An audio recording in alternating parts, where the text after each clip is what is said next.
Hey everybody, it's Jess here at Village Green, and today we're going to talk about container gardening for sun. So sun containers are really easy to do. You definitely have a larger selection of plant material for full sun versus shade. So like we've talked about before, any container needs three essential components. You need the thriller, which is your height. You need a filler, which is something similar to your geranium, and then you need spillers, plants that are going to cascade over the side of the pot. So with those three things, you can't go wrong. So the first thing I'm going to do is I'm going to add this Mohawk grass. This grass has been so popular for us for the last couple of years. Kind of looks like chives, but it's a really nice alternative to a traditional spike or a purple fountain grass that maybe might get too big by the end of the summer. So let's go ahead and start with this Mohawk grass. Again, I have a thing for doing asymmetrical containers. I just think it looks more natural and more artistic. So I've got my blue Mohawk grass in the back. The next thing I'm going to add is one of my Suncoleas. So this particular variety is fishnet stockings. When this plant matures, it's going to get more lime green and hot pink variegations in the leaves.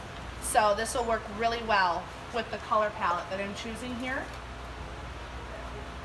Again, I'm just going to break up those roots. I'm putting this in the back because this plant is going to get about 12 inches tall. So when this matures, you're going to have some nice height variations. I'm going to add my filler, which is just a simple geranium. This is a hot pink geranium, which is going to look awesome with the variegation in that coleus. So I'm just going to add this to the side. In the center is where I like to use some of the more aggressive plants. So this particular plant is the licorice vine. It's got a nice sort of fuzzy pubescent leaf on it. I am going to put that in the center.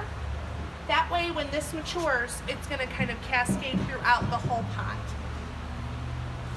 I'm going to do a black potato vine because I love the contrast with that black and the hot pink, the black and the silver. The black with that coleus just really ties all of this in. So I'm going to go ahead and put that over here on the side. Now anybody that's done a potato vine knows that it's going to get gigantic. Potato vines are very invasive. So one thing you could do is just keep this trim. Just give it a little trim every couple of weeks and you should be set.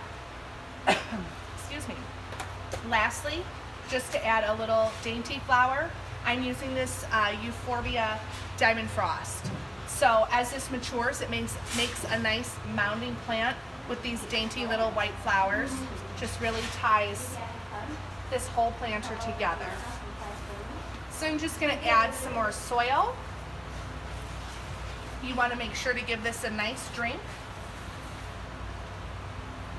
And you're all set with a container for sun.